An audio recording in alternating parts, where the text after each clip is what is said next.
अस्सलाम वालेकुम dear students.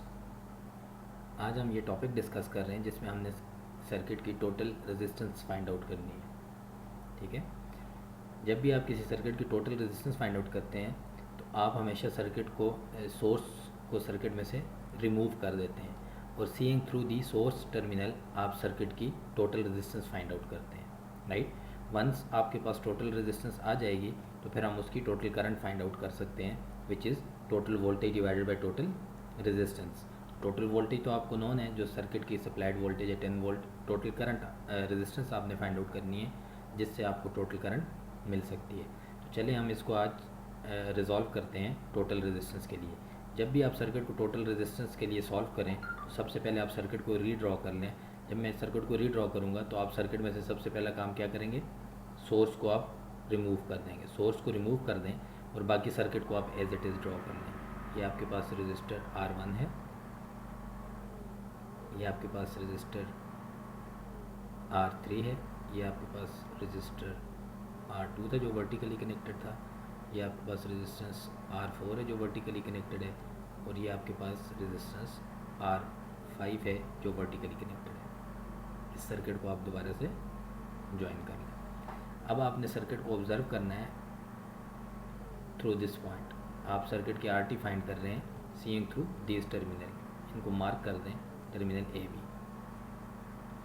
Point AB से सर्किट को आप ऑब्जर्व करेंगे और आपने हमेशा लास्ट वाले रेजिस्टर से स्टार्ट करना है। तो अगर मैं पॉइंट AB से देख रहा हूँ तो मेरे पास जो रेजिस्टेंस लास्ट है, लास्ट रेजिस्टेंस है वो क्या है, R5। तो मैं R5 वाले रेजिस्टेंस को देखूँगा ये अपने से प्रीवियस रेजिस्टर के साथ सीरीज़ में है या पैरेलल है। तो R5 के मैं अगर प्रीवियस रेजिस्टर को देखूँ विच इज़ R4, तो R4 and R5 are in parallel. Parallel resistance की पहचान क्या है कि उनका स्टार्टिंग पॉइंट सेम होगा। इन दोनों रेजिस्टेंस का ये स्टार्टिंग पॉइंट सेम है जो टॉप वाली नोड है, और इन दोनों का जो आपके पास एंड पॉइंट है, मैं इसको हाईलाइट कर देता हूँ लाइटर से। ये आपके पास स्टार्टिंग पॉइंट है दोनों रेजिस्टेंस का, R4 and R5 starting point same है। ये इन दोनों का एंड पॉइंट है, R4 एंड R5 दोनों का एंड पॉइंट भी सेम है। जब भी दो एलिमेंट का स्टार्टिंग और एंड पॉइंट सेम हो, दो या दो से ज़्यादा एलिमेंट का, तो उनको हम पैरेलल एलिमेंट्स कहते हैं। यहाँ पर R4 एंड R5 पैरेलल है। तो सबसे पहले आप R5 को रिजॉल्व करेंगे। तो अगर हम इसको रिजॉल्व करें तो मैं इस रेजिस्टेंस को नाम देता हूँ, सपोज जो आपके पास फर्स्ट रेजिस्टेंस है मैं इसको RA का नाम देता हूँ। जो RA है वो आपके पास किसके बराबर होगा, R4 पैरेलल विद R5। और अगर इसको मैं रिजॉल्व करूँ तो हमने ये डिस्कस किया हुआ, दो रजिस्टर को पैरेलल में आप अगर सॉल्व करें 1 over R4 plus 1 over R5, आप इसको सिंप्लीफाई करें तो ये आपके पास बन जाता है R4 R5 divided by R4 plus R5। Right. तो RA जो आपके पास आ जाएगा, मैं इसमें वैल्यू पुट करूँ, R4 2 किलो ओम है, R5 2 किलो ओम है। 2 into 2 4 divided by 4 plus divided by 2 plus 2 4। तो RA आपके पास क्या आ जाएगा, 2 multiply by 2 divided by 2 plus 2। तो जो आपके पास नेट रेजिस्टेंस आएगी वो आएगी, जो आपके पास 2 इंटू 2 4 डिवाइडेड बाई 2 प्लस 2 4। तो जो आपके पास नेट रेजिस्टेंस बनेगी वो आपके पास आ जाएगी 1 किलो। RA आपके पास आ गया 1 किलो। राइट। तो अब ये दोनों रजिस्टर सर्किट में से रिमूव हो जाएंगे और इनकी जगह पर आप RA को कनेक्ट करेंगे। मैं सर्किट को रीड्रॉ करता हूँ कि इसका जो नेक्स्ट स्टेप है, अगर मैं उसका सर्किट रीड्रॉ करूँ तो आपके पास R1 अपनी जगह पर एज इट इज़ रहेगा, R2 अपनी जगह पर एज इट इज़ रहेगा, R3 अपनी जगह पर एज इट इज़ रहेगा, एंड R4 R5 जो हैं वो रिप्लेस हो जाएंगे अब RA के साथ। राइट। ये आपके पास है R3, ये circuit R2 and this is R1। Again हम सर्किट को ऑब्जर्व कर रहे हैं फ्रॉम दिस पॉइंट। तो अब अगेन अगर आप इस सर्किट को ऑब्जर्व करें तो लास्ट रेजिस्टेंस क्या है, RA है। RA को आप चेक करेंगे कि ये अपने से प्रीवियस रेजिस्टेंस के साथ सीरीज़ में है या पैरेलल में है। तो अगर आप इसको देखें तो ये अपने से प्रीवियस रेजिस्टर के साथ सीरीज़ में है। सीरीज़ की पहचान क्या है कि R3 में से जितना भी करंट फ्लो करेगा वही सेम करंट RA में भी फ्लो करेगा। तो दोनों रेजिस्टेंस में सेम करंट फ्लो कर रहा है तो आपके पास दोनों रेजिस्टेंस सीरीज़ में है। सीरीज़ की एक और पहचान क्या है कि दोनों रेजिस्टेंस के दरमियान कोई तीसरा एलिमेंट नहीं होना चाहिए या तीसरा पाथ नहीं होना चाहिए for the flow of current. तो इन दोनों एलिमेंट्स के दरमियान कोई तीसरा पाथ या एलिमेंट मौजूद नहीं है जो करंट को शेयर कर सके। तो जितना भी करंट R3 में इंटर होगा वही करंट RA में फ्लो करेगा। So R3 and R4 are in series.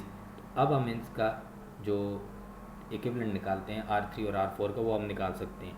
Suppose हम उसको नाम देते हैं RB का, और RB आपके पास क्या है, वो बराबर है R3 प्लस RA के।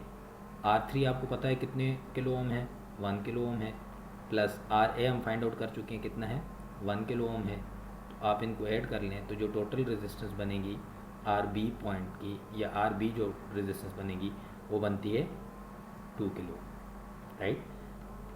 नाउ R3 और RA सर्किट में से रिजॉल्व हो जाएंगे और इनकी जगह पर जो न्यू रेजिस्टर ऐड होगा वो क्या है, RB। तो हम इस सर्किट को रीड्रॉ कर लेते हैं। R1 अपनी जगह पर एज इट इज़ कनेक्टेड रहेगा, R2 अपनी जगह पर एज इट इज़ कनेक्टेड रहेगा, एंड R3 R4 की जगह R3 एंड RA की जगह जो न्यू रेजिस्टर ऐड हुआ है उसको आप यहाँ पर लिख लेंगे विच इज़ RB। RB को आप R3 या RA में से किसी की जगह भी लगा सकते हैं। तो मैंने वर्टिकली इसलिए लगाया सो दैट मैं नेक्स्ट कम्बिनेशन को पैरेलल क्लियरली मुझे नज़र आ रहा हो, ये मैं आपको दिखा सकूँ, ठीक है। तो R1 अपनी जगह पर एज इट इज़ रहेगा, R2 अपनी जगह पर एज इट इज़ रहेगा, और ये आपके पास आ गया RB। अगेन हम इस पॉइंट से सर्किट को ऑब्जर्व कर रहे हैं, अभी तक हमें टोटल रेजिस्टेंस नहीं मिली। तो अगर मैं इस पॉइंट को यहाँ से ऑब्जर्व कर रहा हूँ तो RB लास्ट रजिस्टर है, इसको अगर आप प्रीवियस रजिस्टर के साथ चेक करें R2 के साथ तो ये दोनों पैरेलल में है, दोनों का स्टार्टिंग पॉइंट भी सेम है और दोनों का एंड पॉइंट भी सेम है। तो अब आपके पास जो न्यू रेजिस्टेंस बनेगी मैं उसको लेट्स सपोज RC का नाम देता हूँ। जो RC आपके पास बनेगा वो किसके बराबर है, R2 पैरेलल विद RB। इनकी वैल्यू हम पुट कर देते हैं, ये आपके पास आ जाएगा R2 RB divided by R2 plus RB। इसकी वैल्यू आप पुट कर लें। R2 की वैल्यू कितनी है, 2 किलो ओम। RB की वैल्यू आपके पास कितनी है, 2 किलो ओम। तो ये अगेन आपके पास आ जाएगा 2 into 2 divided by 2 plus 2, 4 divide by 4 आप रिजॉल्व करें, ये आपके पास आता है 1 किलो ओम। RC आपके पास आ जाएगा 1 किलो ओम। तो अब आपका जो न्यू सर्किट बनेगा उसमें R2 और RB रिजॉल्व होकर सिंगल रजिस्टर में कन्वर्ट हो जाएंगे। तो मैं इसको यहीं पर इसके आगे ड्रॉ कर लेता हूँ। आपके पास R1 रजिस्टर है और उसके साथ एक रजिस्टर कनेक्टेड है जो कि आपके पास RC है। अब आप फाइनल सर्किट को देखें इसी पॉइंट से, तो आपके पास जो लास्ट रजिस्टर है वो कौन सा है, RC। वो अपने से प्रीवियस रजिस्टर के साथ R1 के साथ सीरीज़ है या पैरेलल, तो सीरीज़ में है। जितना भी करंट R1 में एंटर होगा वही सेम करंट RC में फ़्लो करेगा। तो R1 and RC are in series, और इन दोनों के दरमियान में कोई तीसरा पाथ भी मौजूद नहीं है R1 और RC के दरमियान करंट की शेयरिंग के लिए। सो जो टोटल रेजिस्टेंस आपके पास आ जाएगी विच इज़ RT, वो अब किसके बराबर है सर्किट की, वो बराबर है R1 प्लस RC के। R1 आपके पास 1 किलो ओम है प्लस RC आपके पास 1 किलो ओम है। तो जो फाइनल रेजिस्टेंस आएगी सर्किट की टोटल रेजिस्टेंस वो 2 किलो ओम बनेगी, राइट। ये आपके सर्किट की टोटल रेजिस्टेंस होगी। टोटल रेजिस्टेंस आपने सर्किट की फाइंड आउट कर ली। नेक्स्ट चीज़ आपको क्या चाहिए थी, टोटल करंट। तो अगर मैं इस सर्किट की टोटल करंट फाइंड करूं तो टोटल करंट बराबर होती है टोटल वोल्टेज। हमारे केस में टोटल वोल्टेज क्या है, VS सप्लाइड वोल्टेज। जो सोर्स है हम इसको टोटल वोल्टेज कहते हैं सर्किट की, VS। Total voltage divided by total resistance. Total voltage हमारे पास कितनी है, हमारे केस में 10 वोल्ट है, एंड टोटल रेजिस्टेंस हमारे पास कितनी है अभी हमने फाइंड की है, वो 2 किलो ओम है। 10 डिवाइडेड बाई 2 5, के डिवीजन में है तो इसको आप जब ऊपर ले जाएंगे तो ये 10⁻³ हो जाएगा। किलो 10⁻³ है, जब ये न्यूमिनेटर में जाएगा तो ये हो जाएगा 10⁻³ एम्पेयर्स, या आप इसको लिख सकते हैं 5 मिली एम्पेयर। ये आपके सर्किट की टोटल रेजिस्टेंस आएगी। ठीक हो गया। इस चीज़ को याद रखना है, जब भी आप किसी भी सर्किट की टोटल रेजिस्टेंस फाइंड आउट करना चाहें तो आपने सर्किट में से सोर्स को रिमूव करना है और सोर्स वाले टर्मिनल से आपने सर्किट को ऑब्जर्व करना है। जो सबसे लास्ट रेजिस्टेंस है आप उस रेजिस्टेंस को देखेंगे सर्किट में, जो भी आपकी लास्ट रेजिस्टेंस बनती है। इस केस में लास्ट रेजिस्टेंस बनती थी R5। R5 को आप अपने से प्रीवियस रेजिस्टर के साथ कम्बिनेशन में चेक करें, दोनों सीरीज़ हैं या पैरेलल। अगर सीरीज़ हैं तो आप उनको सिंपली ऐड करेंगे, अगर वो पैरेलल में है तो आप उनको पैरेलल में रिजॉल्व करेंगे। उन दोनों को आप रिप्लेस कर देंगे न्यू रेजिस्टेंस से। फॉर एग्जांपल हमारे केस में RA था। फिर आपने सेकंड स्टेप में RA को दोबारा चेक करना है कि वो अपने से प्रीवियस रजिस्टर के साथ सीरीज़ है या पैरेलल है। जो भी आपके पास बनता है सीरीज़ या पैरेलल, आप उसको रिजॉल्व करके न्यू रजिस्टर ऐड करेंगे, जो कि हमारे केस में RB था। RB को आप अगेन चेक करेंगे अपने से प्रीवियस रजिस्टर के साथ कि वो सीरीज़ है या पैरेलल है। हमारे केस में पैरेलल था R6 और R2, तो RB एंड R2 हमने उसको रिजॉल्व किया। लास्ट में आपने देखा है कि जो आपके पास RC बन चुका था, RC R1 के साथ सीरीज़ में था या पैरेलल में, तो हमारे केस में वो सीरीज़ में था, तो हमने उन दोनों को आप उसमें ऐड करके टोटल रेजिस्टेंस कैलकुलेट कर ली। ये स्टेप्स आप उस वक्त तक करते रहेंगे जब तक कि आप R1 तक पहुंच ना जाएं। ठीक है, जितने भी उससे पहले के रजिस्टर हैं आप उनको सम अप करते हुए लास्ट रजिस्टर आपका R1 है तो R1 के साथ आप उसको ऐड करेंगे, या R1 के साथ पैरेलल में अगर बन रहा है तो आप उसको पैरेलल में सॉल्व करके आपके सर्किट की टोटल रेजिस्टेंस आएगी, which is a single register RT। RT आपको नोन हो जाए तो उसके बाद आप IT निकाल सकते हैं, which is the total current. Total current is equal to total voltage divided by total resistance. I hope मैंने आपकी काफ़ी सारी क्यूरीज को क्लियर कर दिया होगा। अगर आपको वीडियो अच्छी लगे तो आप इसको लाइक एंड सब्सक्राइब करें, एंड कोई भी आपकी क्यूरी हो तो आप मुझे कमेंट कर सकते हैं और मुझसे डिस्कस कर सकते हैं। I will answer your queries. Thank you very much. अल्लाह हाफिज़।